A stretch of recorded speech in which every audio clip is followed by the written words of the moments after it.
All right, good morning, good afternoon, or even good evening for you hardy folks out there. Dom Nicastro from CMS Wire for this webinar brought to you by eSpirit, FalconSoftware, and CMS Wire, the long road to digital transformation. All right, again,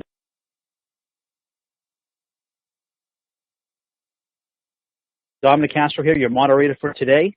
Just a little agenda for you. Our introductions happening right now. Spend a few minutes on that. Then we'll go into the meat of the presentation while you're all here. That's about 35 to 40 minutes or so. And then at the end, we want to hear from you. So a live Q&A just for you.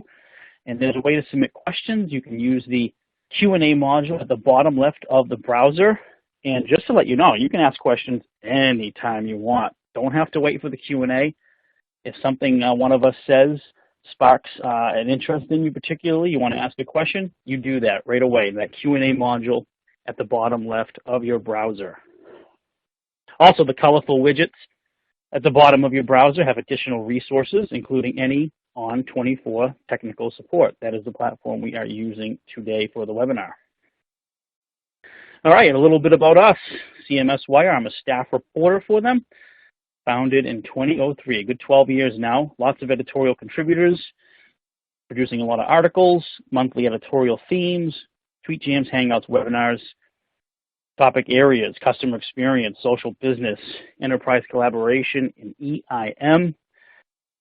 Hopefully you're all readers. All right, moving forward, a little bit about one of our sponsors today, eSpirit.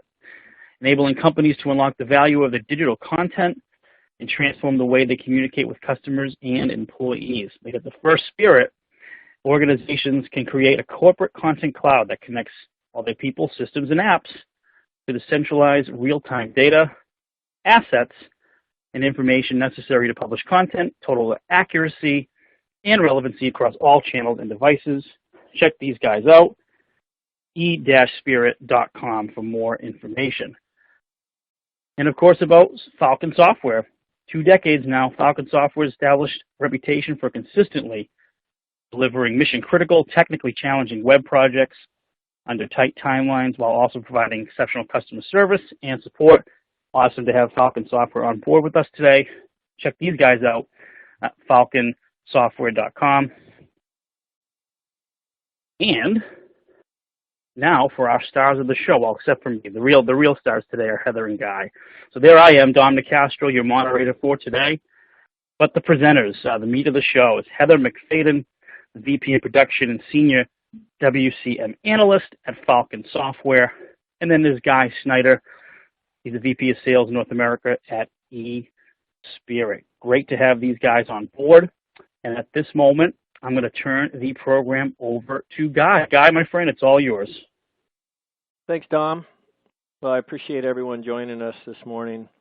We wanted to share a bit of information that we recently gleaned from a digital transformation survey and the results of that survey.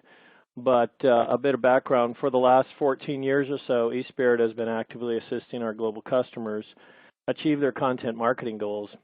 And we've seen waves of different mountaintop objectives, from one-to-one marketing to enterprise content management. And most recently, the focus is on improving customer experience throughout the customer journey. That said, it appears to us that the prevailing project consensus now is on digital transformation. So to better understand what digital transformation means to the enterprise and how organizations are going about their efforts to transform, we conducted a market survey of about 200 professionals in all facets of the business across multiple industries to get their take on the state of digital transformation initiatives. The information produced is revealing and gives us a better understanding of how companies view digital transformation, what the primary drivers are, what challenges they face with their initiatives, and how we might be able to best assist them succeed. To share her practical experience, I'm accompanied today with Heather McFadden. Heather and her team at FalconSoftware work with eSpirit as a strategic business partner and has worked with her customers on a variety of digital transformation initiatives. Welcome, Heather. Thanks, Thanks, Guy. I'm glad to be here. So the first thing we should probably do is provide a general acceptance or generally accepted definition of what digital transformation is. For that, we can reference the Altimeter Group's perspective. Altimeter, of course, is a globally recognized analyst and consulting organization focused almost exclusively on digital transformation. Altimeter defines digital transformation as the realignment of or new investment in technology and business models to more effectively engage digital customers at every touch point in the customer experience lifecycle. Heather, from your perspective, does that definition align with your experiences? Yeah, it does. I think that's a good definition. I think it's important to remember digital transformation is a pretty broad term and can mean different people or different things to different people, but it does affect us all, and I think that your survey results are evidence of that. Thanks. It's hard to imagine that a small or large sample set of companies in many different industries agreeing on much of anything at the same time. But as you stated, when we surveyed marketing, IT, and business leaders, an overwhelming majority of them are already engaged in digital transformation. In fact, only 12% indicated that they did not have a digital transformation initiative, either already underway or in the works. Most of these same companies are seeing digital transformation as an opportunity to improve customer experience, become more agile and responsive, and improve efficiencies and lower operational costs. Digital transformation is not just a passing fad. I think that's clear. We're all embracing it now. It's part of a long-term effort to more fully embrace digital and to become better as an organization. Yeah, you know, Guy, I'm going to have to agree with your findings. I think that's really bang on. Almost every client that we speak to these days has a vision, and to some extent they have a strategy that they want to put in place. And we're finding that companies are they're no longer looking to see what's possible. They're actually now trying to leverage the investments they've made already in technology, not only technology, but in people, in processes, in technology.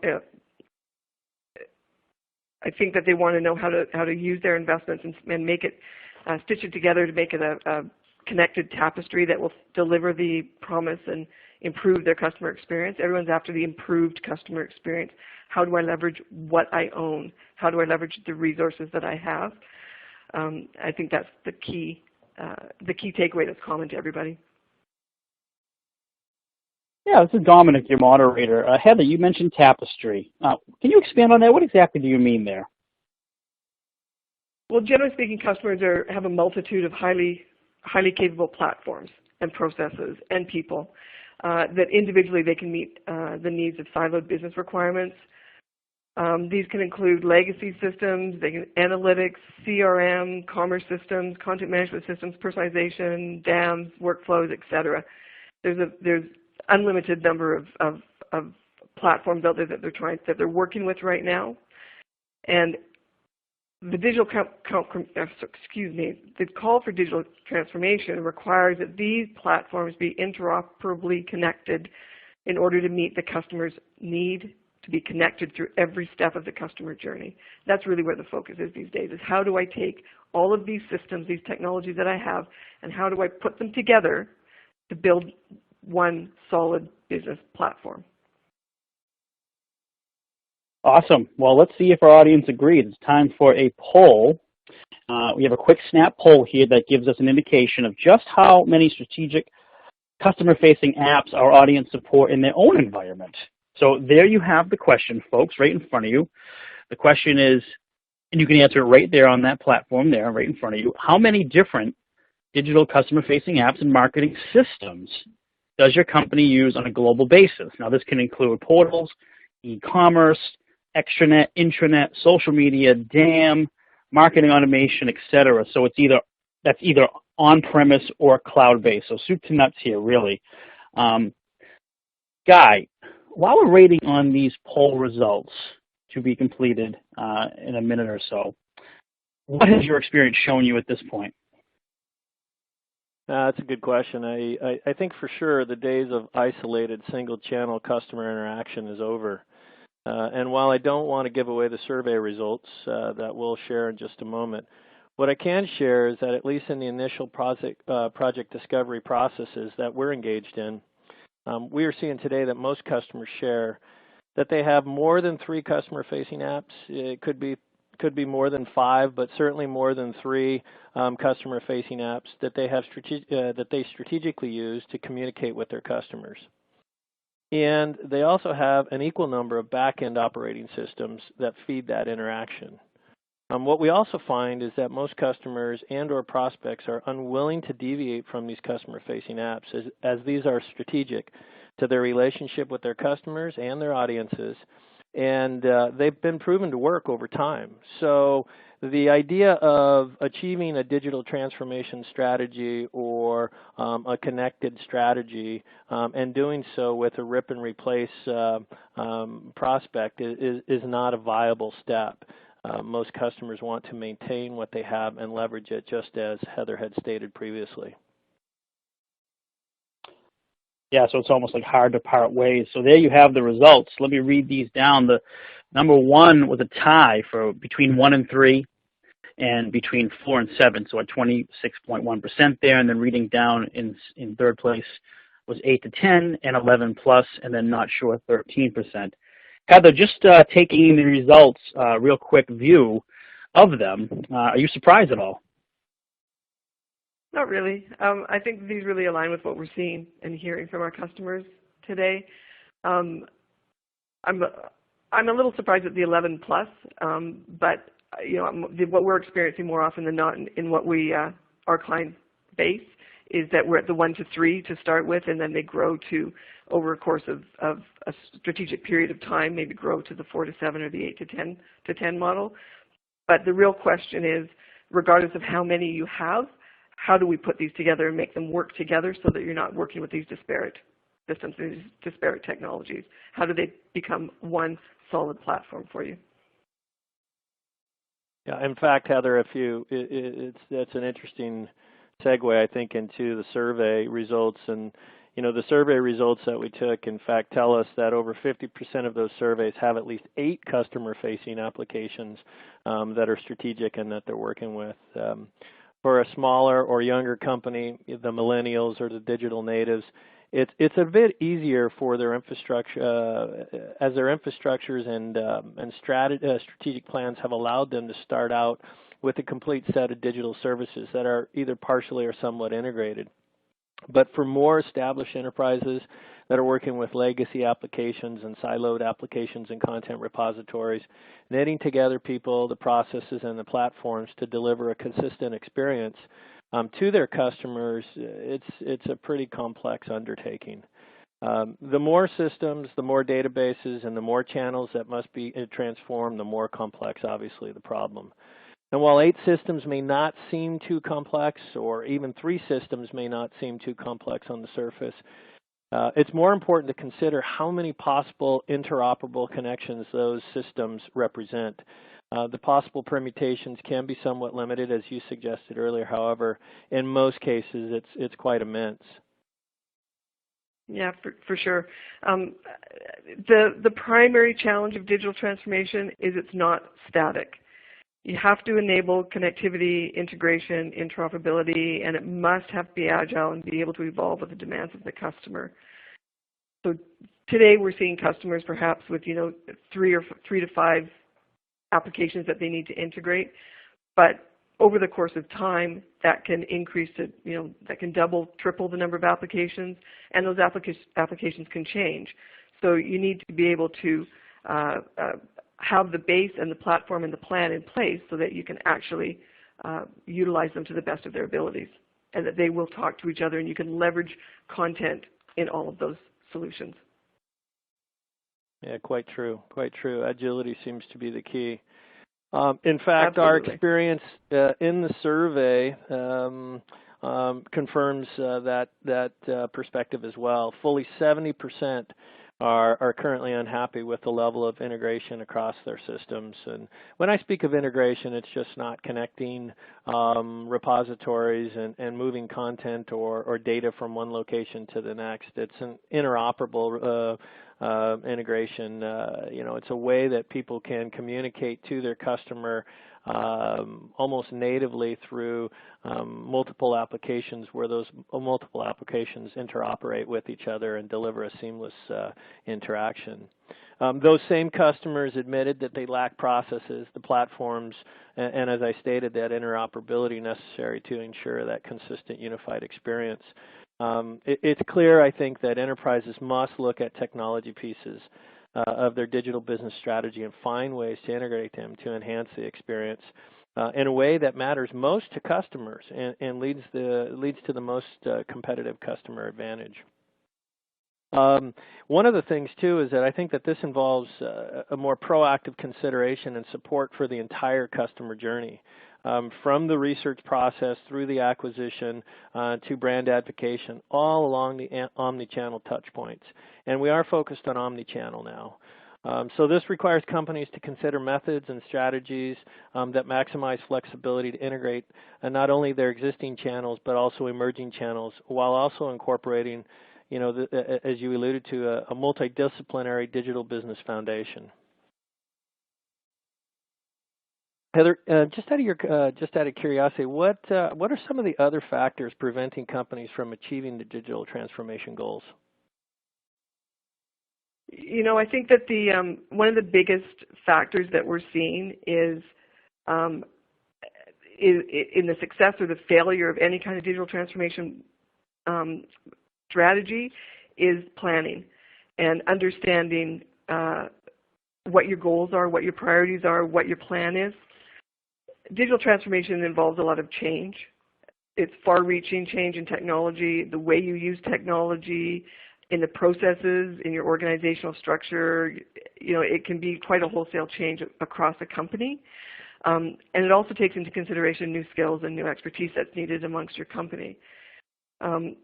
We hear from a lot of companies that have bought a technology, and it's not a uncommon story for us to hear from companies, I have this CMS, and now I don't know what to do with it, or this worked really well for this company, so we bought the CMS. Now what do we do? So they've invested this money in this technology, and they don't know what to do with it because they haven't done their due diligence up front and thought about what is it that I want to achieve. So planning goes along with success of almost any activity that you take in your life, and it's not different for digital transformation. Think about what you want to do. Think about what your strategies are. We have a couple of clients right now that we're dealing with that are dealing with technology they've inherited. The employees have changed over, and the plan or the strategy that the original team had in mind wasn't fully vetted out. It wasn't communicated very well amongst the business, and so now these new teams are facing these technologies that they've got to use, and the company's invested a lot of money in, so potentially the company's not too anxious to go switch to a new CMS platform, for example, and yet what they're finding is they don't know how to use it. So, you have to think about the content migration plan. What am I dealing with when it comes to my legacy content? How am I going to handle that legacy content? How am I going to migrate it? What am I going to migrate? The old adage, garbage in, garbage out, holds so true to this. If you're dealing with some content that you want to, we're dealing with digital transformation and trying to improve the customer experience. What's key to the customer experience is relevant content being pushed in front of them. And if you're dealing with legacy databases and legacy content, you need to make sure that content that you're pulling is in fact relevant to the customer, is in fact relevant to your business.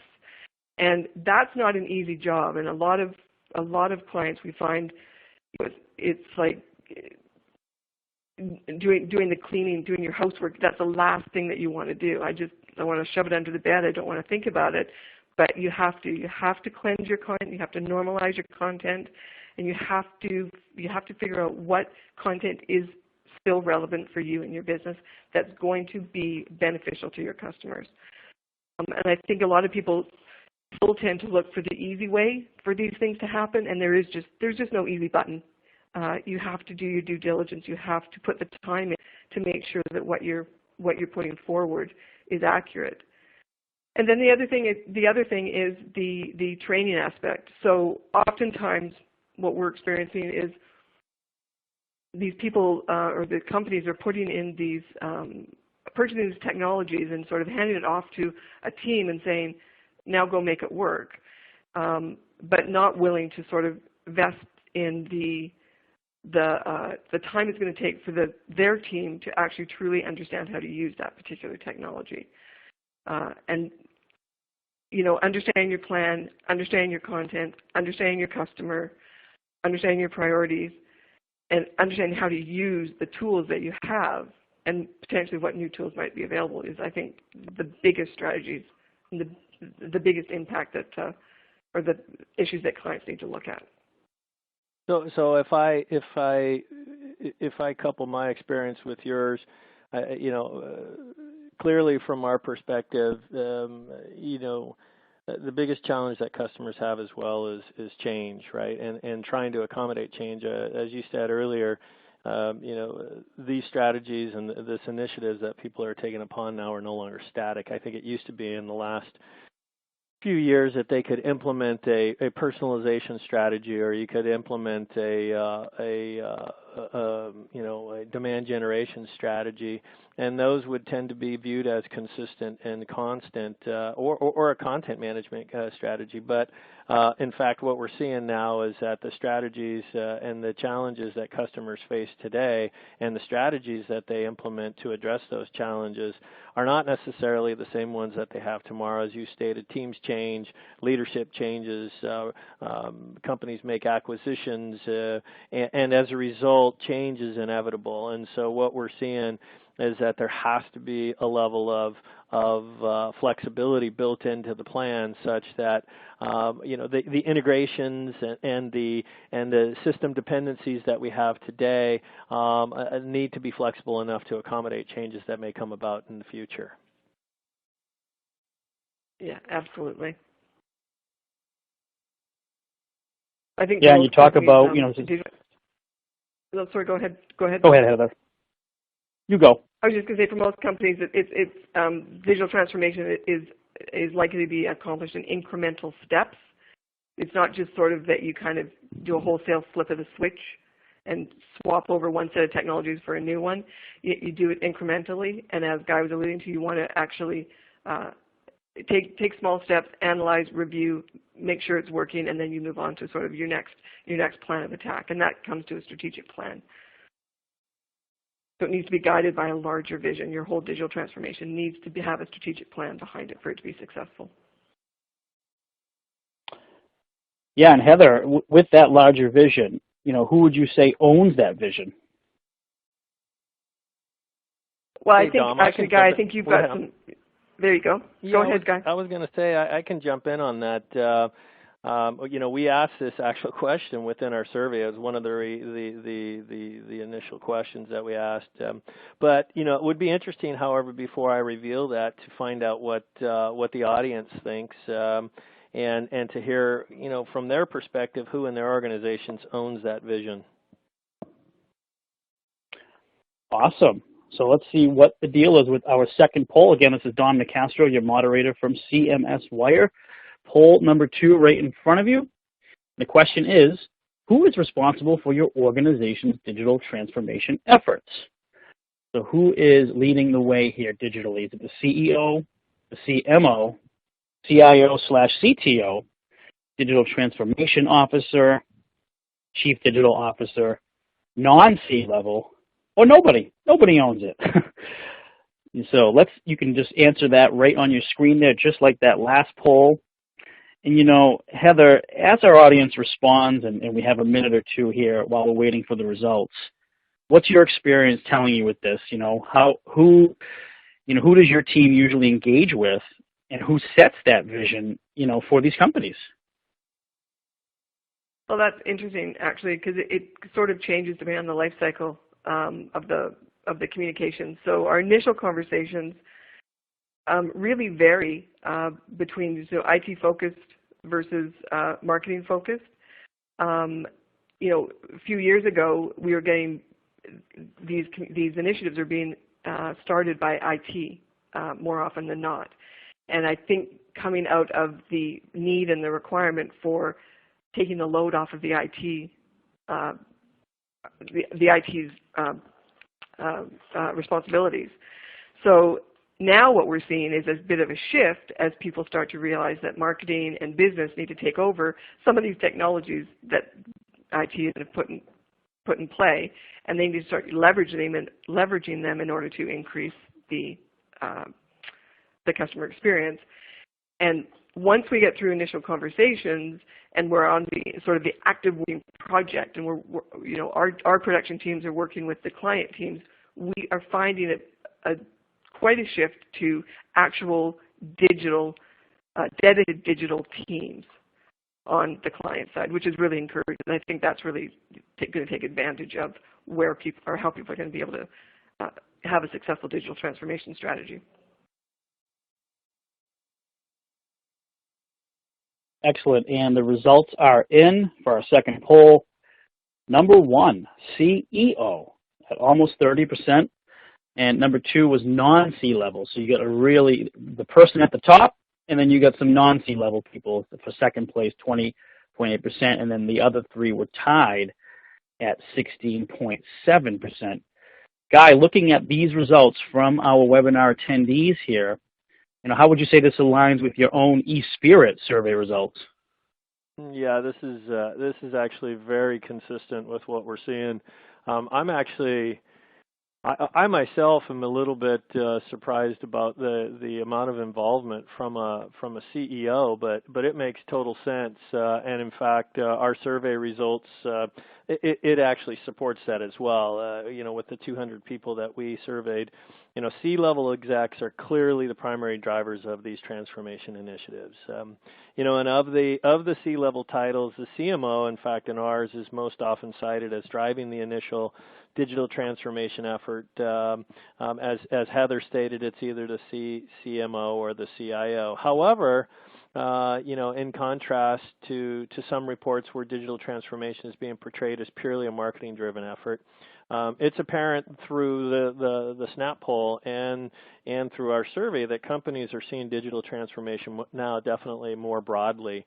A notable 19% of all companies and 27% of the companies with less than 1,000 employees, the CEO is personally driving the digital transformation effort. So again, consistent with our survey and Snap poll today, I think, too, as the distinction between digital strategy and business strategy blurs, as Heather stated, it's not too surprising that much of the responsibility for digital transformation is shifting from IT and from marketing to the business side of the organization, the operational side of the organization. What is clear to all of us, and I think the Snap poll and the survey is a clear indication of just how important it is for many organizations to get digital transformation right. Digital transformation or their digital strategy is not just a marketing initiative or an IT mandate. It's about business integrating people and processes and platforms that they previously invested in, and finally are at a point where they want to bring them all together, and it's a necessary for business survival nowadays. I got another slide here I want to show because I think this will help us as well. One of as part of the survey, I was particularly interested in understanding the drivers that motivate companies to act. We often look at who's initiating an initiative and who's responsible, but we also want to look at the deeper drivers that are causing companies to act at this. And as we alluded to before, unifying the customer experience throughout the omni-channel customer journey tends to be the primary focus for the C-suite right now. They recognize the customer is their primary objective. whether it be to attract new customers or to maintain the ones they've got. And I think they also recognize now that they've made ample and significant investment in prior technologies, in marketing assets and people and processes, but that these items are siloed. So unifying this to be able to deliver to the customer needs is now the primary objective. And then, of course, crafting this type of experience, interestingly enough, is without question one of the most important outcomes that companies are hoping to achieve in these digital transformation initiatives. In our survey, 70% of the respondents said that this type of experience is either very important or important to their customer success going forward. So they all recognize, the customer journey and the customer experience throughout this journey is really the primary factor, and again, vital to their success. So I thought that was quite interesting. Yeah, I think that is interesting, Guy. There's what we're finding in today's world. Our clients have a plethora of communication channels to choose from. There's, and it's constantly changing. There's more and more coming on board, and the plethora of technologies that they can choose from.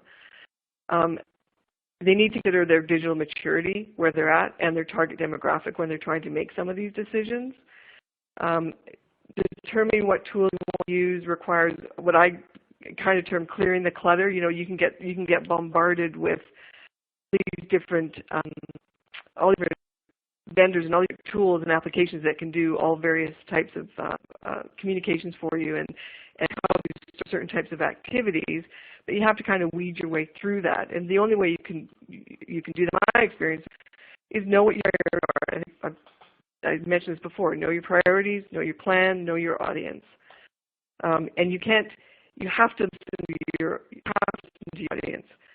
You have to understand what your requirements are before you even start looking at what I think at how you're going to use technology and what you're going to purchase as new technology, if that's in fact the direction you're going to go down.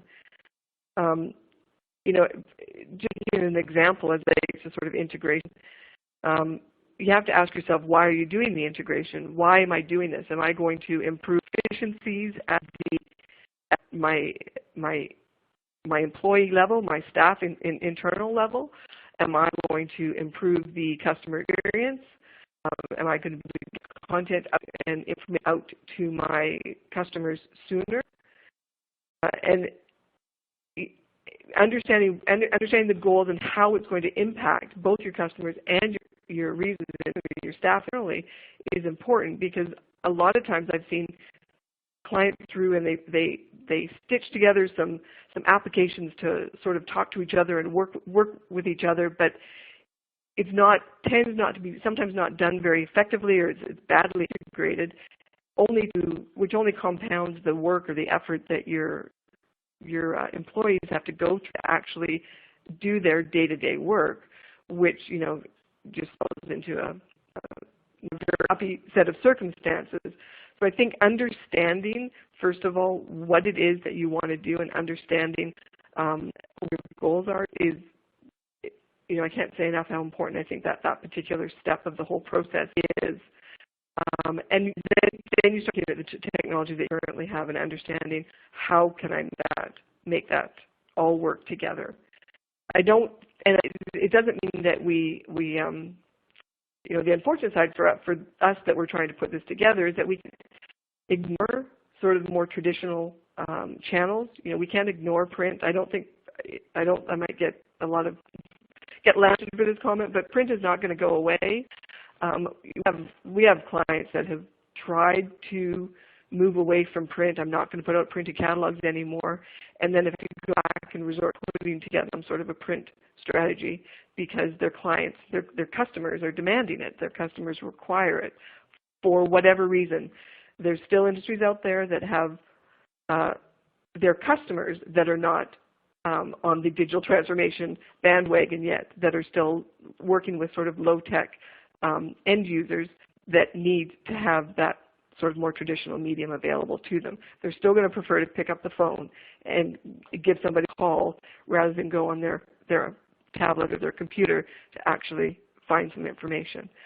So we're just finding that the more communication channels that are out there, it almost compounds the work that we have to do in order to satisfy the varying channels and the customers that we have.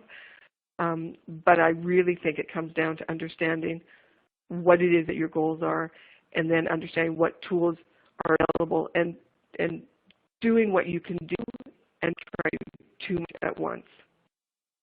Yeah, the message, though, from the survey and from your comments is loud and clear that all channels are clearly important. You know, the big four, web, email, social, mobile, are important across the board, but more traditional channels still play a very vital role. Those include, of course, print and telephone, and these are highly strategic and need to be considered as part of the overall digital strategy. So this is Dom, your moderator. So with an understanding of motivations, decision makers, and challenges, how then are companies choosing to proceed? Yeah, Dom, I can take that one. I think, more often we see customers, even analysts and consultants like Falcon, leveraging content editing and collaboration and interoperability capabilities of a CMS as a centerpiece or as the hub necessary to deliver a unified omni-channel experience. I think built within a CMS, you have those native features and that native capability in many cases to actually start connecting the pieces and to start creating interoperability across these strategic platforms.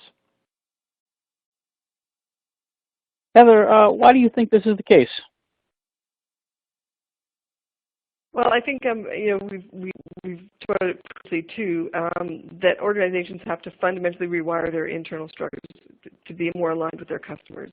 They have to understand what their customers are doing, what their customers want to do, what their customer needs and interests are, and they have to be agile enough to be able to shift and progress along their customers. Content is definitely king in this particular, that again, it's kind of an old, tired saying, but it's true, that delivering the right content to the right user at the right moment is important. And from a company's internal resource perspective, those resources don't want to manage content, 4 different pieces of content to deliver them to 4 different channels. They're looking for a central solution, a central content management system where they can manage this content once and it will get dispersed to the appropriate channels as the business rules have stated. If you're engaging with customers, you need to engage with them with the appropriate content. You have to have a CMS that's able to integrate with the different tools that you have available and deliver content appropriately and strategically to your customers and relevantly to your customers. Yeah, I agree. I think most times we see customers presenting to us, whether it be in the form of an RFP or whether it be in a discovery session, the prevailing and persistent theme is always content. Content is that one element that lives across all touch points in the customer journey.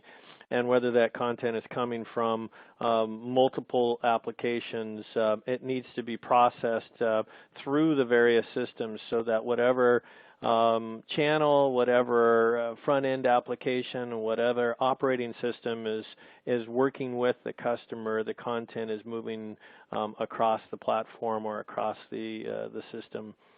So we find that content management does tend to be kind of the centerpiece, if you will, of the tapestry, as Heather had alluded to, and does quite effectively, at least in eSpirit's case, provide that mechanism for connecting all these pieces within an enterprise. Yeah, definitely. If you go to the next slide, we've all heard of. And I'm sure everyone on this webinar has heard and seen these checklists for what's the right CMS for me. And you know, there's what's right for you may not be right for the company next door, and there's definitely some certain criteria that we want to look at when we're looking at what is the right CMS. What are the factors that I'm going to look at? And they really fall into four buckets. We want to make sure that they've got usable content marketing strategies. We want to make sure that they're flexible and they're agile, that they're purposely built, and that they're future-proof. You don't want to have to. You want to invest in now and invest in your future. You don't want to have to replace it, which is why the best-of-breed technology or strategy seems to be taking hold these days, is because you don't have to replace all your systems. You can just replace one's individual pieces as you need to. So some of the things you have to be careful of, I think, when you go through the checklist, you know, when it comes to content marketing, we've got things like it has to be easy to use. You know, it has to support your marketing asset sharing. It has to support your multi-project requirements. It has to support translations and globalization. It has to support omni-channel distribution. It has to allow for interoperability. You know, it has to be flexible. It has to provide for a decoupled architecture. It needs to support a single or multiple content marketing repositories. It has to be an open standard so that you're not locked into any proprietary technologies. It needs to have an agile architecture. So there's a whole host of these sort of checklist items that we look at when we try to figure out what CMS is going to work for you. But you have to be very careful and do your due diligence when you are looking at these individual CMS products to understand how they do these things. Almost every product out there is going to be able to, you know, check off the box that says, can I, you know, am I easy to use? Yes. Do I have a WYSIWYG editor? Yes. But, you know, can I integrate with Salesforce? Yes. But the question is, how does that happen? And how is that, does it integrate in the way that's going to help me with my business? So it's really looking a little bit deeper than just sort of the glossy brochure, and doing your due diligence and talking to the vendors to really truly understand how it works. And that can vary in the processes and the ways that you do it, but it's absolutely key to understanding and making sure that you're purchasing the right product that's going to work for what your ultimate strategic goals and plan is for your digital transformation. Yeah, it's interesting. I can concur with that as well. Is that I think you know, over the last couple of years, all the major marketing vendors out there, whether it be in the category of content management or personalization or CRM, have all started to expand the capabilities of their product to offer additional functionality. Generally, that's done through acquisition, and in some cases through, you know, more homogeneous kind of development. But the reality is that most vendors have gotten far, far away from the core capabilities of a content management system, and so now, you know, as Heather alluded to, what we're finding is a lot of these centerpiece solutions, whether it be content management or other, have a difficult time playing nicely with other enterprise applications because they've gotten so far away from their core capabilities.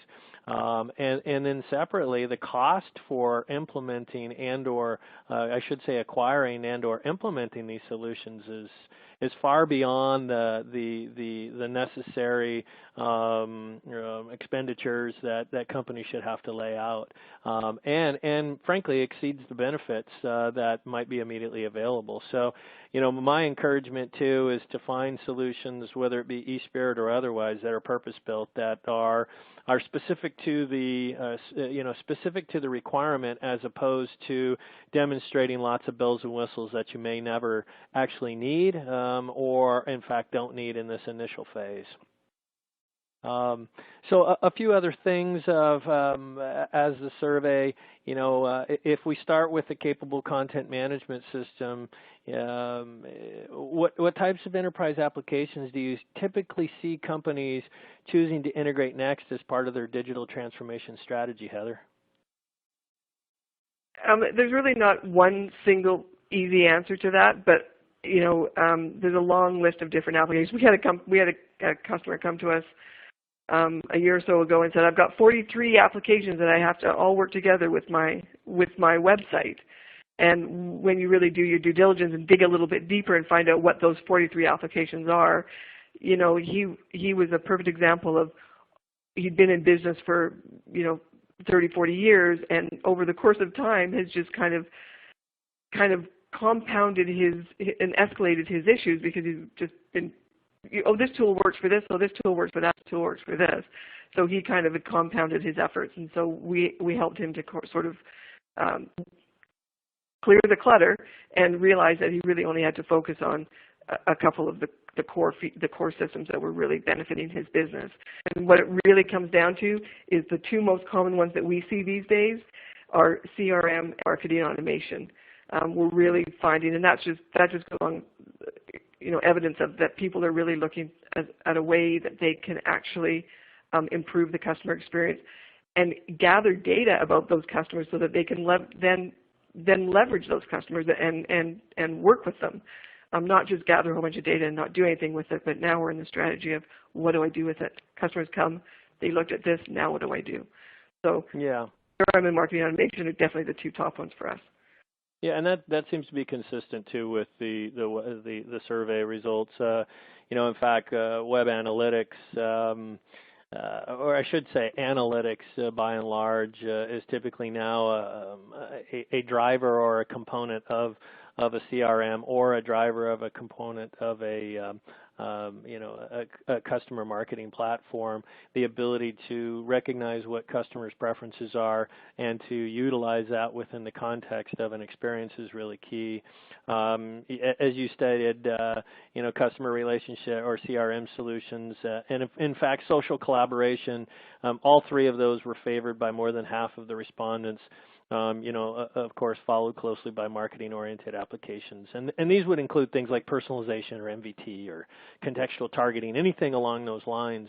I think another interesting and compelling result, as you stated earlier, is that best of breed is widely seen as the preferred application choice or the platform choice by a majority of respondents. And this is largely because I think most customers have made prior investments, and frankly, best of breed right now is, I mean, there's so much innovation, there's so much cutting edge technology being delivered through the best of breed marketplace, and frankly, they tend to be a little bit more agile and capable of meeting the needs of the digital transformation customer segment. So we're seeing that again. The primary focus is, how do I leverage these preferred applications that I do have? And so the clear takeaway for us is that CMS, or in fact these other applications, are not islands and must live, in the context of many other business and customer-facing applications. And so, our ability to provide services and resources and expertise to a customer's environment that would help them leverage that is really, it tends to be right now the focus of our customer requirements and of those seeking a digital transformation initiative. Yeah, absolutely. So absolutely. Maybe Heather, you can. Sorry, go ahead. Go ahead. I'm sorry. Go ahead. I was just going to transition into this next slide. I was just going to mention that we've gone over a lot of information. We're sort of getting to the wrap up here. We've gone through a lot of information. I'm sure there's a lot of people on the webinar that are wondering how to identify with the needs, or they're identifying with the needs of need to set up a digital transformation initiatives, and wondering how to get started. What do we do next? Asking the question, okay, great, this is all good information, but now what do we do? Where do we start? And eSpirit and Falcon-Software partnership can certainly help down that path. Together, the two companies have been working together for a number of clients and helping them along their digital transformation path. We work really closely together, just as a strategy in all of our client relationships, both pre and post sale and through the whole journey. We found that these joint discovery sessions that we do together are really proven to understand your your needs, and from both perspectives. So you're getting the best of both worlds when you come with a partnership of the two companies. You know, eSpirit from a technical software platform solution, and Falcon comes from a strategic implementation partnership, both with decades worth of experience, seeing the transitions from very early stages of digital technology to what we're seeing today, which is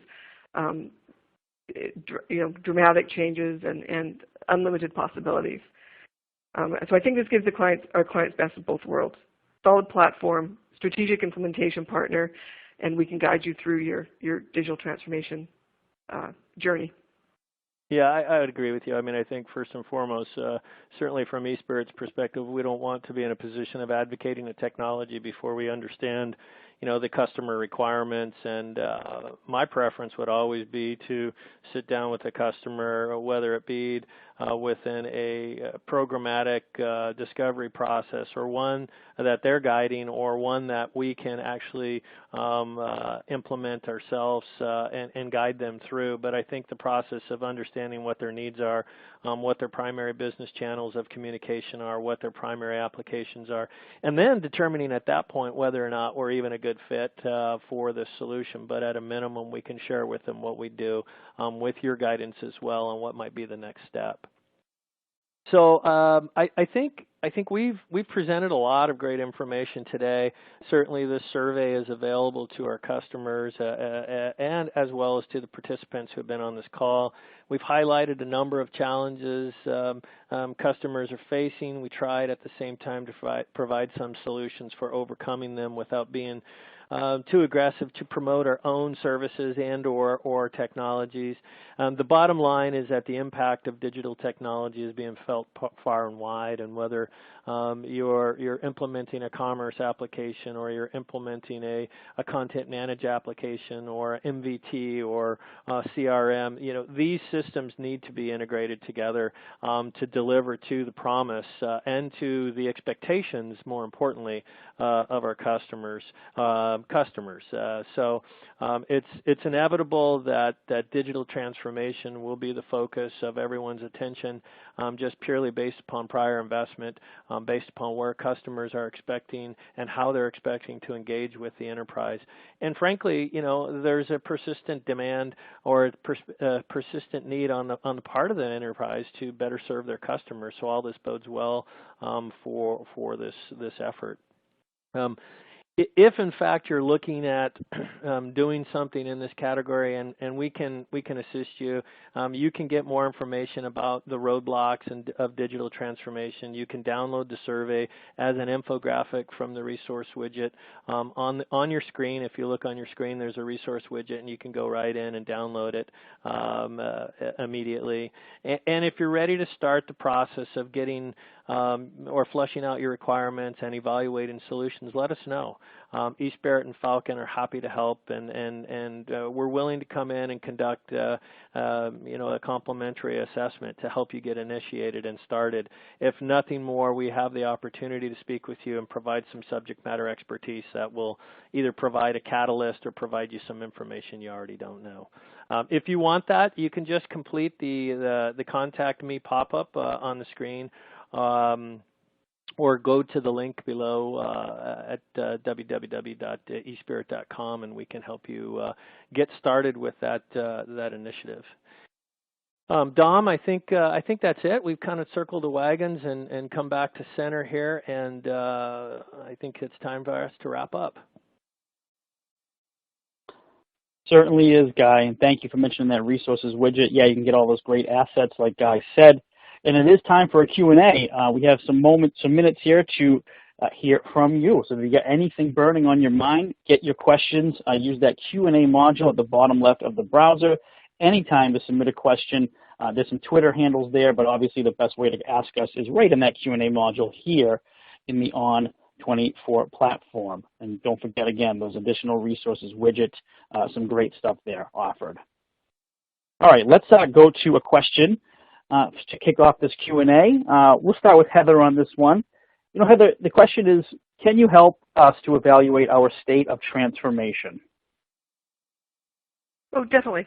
And we discussing on the last couple of slides, we're happy to, the start of it and how we start going about doing that is to understand where you are and talk about what your goals are. It's often I tell about people when we're working on projects too. It's don't tell me the how. I want to know what you want to do. I want to know what your goals are first, and then we can see where you are in your strategy and how to put a strategy together for you. So we can absolutely provide some guidance and help you with understanding where you are and what kind of recommendations we might put forward. Excellent. Anything to add, Guy? I know you mentioned your assessment as well earlier. Yeah, I think, from our perspective, we come at it from a technology angle, and certainly our experience in working with the global customers that we do, we have the opportunity to add expertise. But I think we tend to focus and work directly with partners like Falcon to lead us through a process of discovery and evaluation. I mean, one of the things that we want is, of course, to have a clear understanding of what the requirements are so that we can best address those. The last thing that we want to do is suggest that our technology or our services can help somebody when we don't fully understand what those are. So we tend to lead with partners like Falcon, and would highly recommend that if someone wanted to proceed forward to at least understand where they're at, that you engage either Heather or myself, and we can get in contact with you and schedule something. Awesome. Thank you very much. And we are in the Q&A session. Still time to ask questions. Just use that Q&A module at the bottom left of your browser. Let's go to a question from webinar attendee Kevin. He asked about e-commerce. Something struck him in that survey result. So the question was, why do you think e-commerce was so low on the survey wish list? Let's go with Guy on that one. That's an interesting question. I think, well, first of all, the survey results were cast across a fairly broad spectrum of customer verticals. So, I mean, I don't know what the segment list was made up of or the apportion list was made up of, but certainly I think part of the challenge for commerce, as an example, is that it doesn't necessarily apply to more traditional B2B customers that might not have a channel of commerce activity that they're currently operating through. They might sell their product through resellers or wholesalers and not have a direct customer commerce experience. However, I will say that at least from eSpirit's perspective, we tend to see commerce as a very active and a very aggressively new channel of communication. I think in the past what we've seen is commerce tended to be just the place where people would put products in their shopping cart and transact the transaction. But clearly, at least from our customer base, and we do a lot of work inside the commerce industry, particularly because eSpirit integrates so well with commerce platforms, is that commerce is now, in many respects, it's the primary source of customer interaction. It's the single most viable channel where customers go to start interacting with a business. So, in many respects, what we're seeing is that those businesses that have commerce as a primary form or a form of communication or a channel form of communication with their customers, they're tending to want to find ways to expand those channels now and to really create a customer experience within the commerce platform or within the customer or the commerce channel. So we're seeing the emergence of marketing content and merchandising content come together. We're seeing actually the emergence of not only marketing content and merchandising content, but also social content all coming together within a commerce channel. So I wouldn't suggest that in any way that our poll results indicate that commerce is not important. In fact, just the opposite. I think it does represent that for the cross-section of customers we spoke to, maybe the poll results indicate that a smaller portion of them had a commerce channel that they felt was viable. Certainly within those customers who have a commerce channel, it's probably the most important channel of communication. Excellent. Thank you very much, Guy. Thanks for the question. Let's go for one more question here, folks, coming from Douglas. Let's go with Heather on this one. Doug asked about the thoughts. What are your thoughts on the split between in-house and versus vendor and freelance skill sets for design and the use of an ecosystem? Heather? That's kind of that's a pretty broad, you could have a whole webinar just on that subject. But I think that in-house, I think going with a vendor when it comes to implementation, for example, when it comes to the solution that the software product that you're going to work with, going with a vendor is the way to go. Building on their experience, utilizing what they have already spent years of expertise putting together. I think that is definitely the way to go. You need to have your in-house resources that know how to use that software. And working with a strategic partner, an implementation partner, can help you understand how to utilize that software and that technology that you've purchased. So I think there's kind of a three-way communication that goes on there. You want a solid platform to start with. You want to make sure that you have educated in-house resources that know how to use that particular technology, and you want to make sure that you're working with a strategic implementation partner that can help you, particularly in the first portion of the first project, get through that first implementation, because that first implementation is so key, and to the adoption of that as a tool and a continuous technology that you're going to use throughout the life cycle of your business strategy. As for the second part of the question, freelance versus the use of an ecosystem, I'm a fan of, and always have been, about leveraging your internal resources that know your company, know your business, know who you are, over trying to freelance a lot of that work. I think there's freelance is great when you don't have the expertise in-house, but I do like the attitude of keeping the strategy in-house and making sure that the direction comes from in-house and not freelancing that portion of it. Freelance the skill, don't freelance the strategy, the business part of it. All right, thank you so much, Heather. And thank you to everyone for getting on this webinar. Just a reminder, it's been recorded. The on-demand video is going to be emailed in a few business days. We'll have a recap article as well with CMSwire.com. Hey, thanks, Heather of FalconSoftware and Guy of eSpirit for the great ideas. Awesome to be with you guys once again. So if your company's interested in sponsoring a webinar like this, hey, hit us up, webinars@cmswire.com. Dom Nicastro from CMS Wire signing off. Have a great day, guys.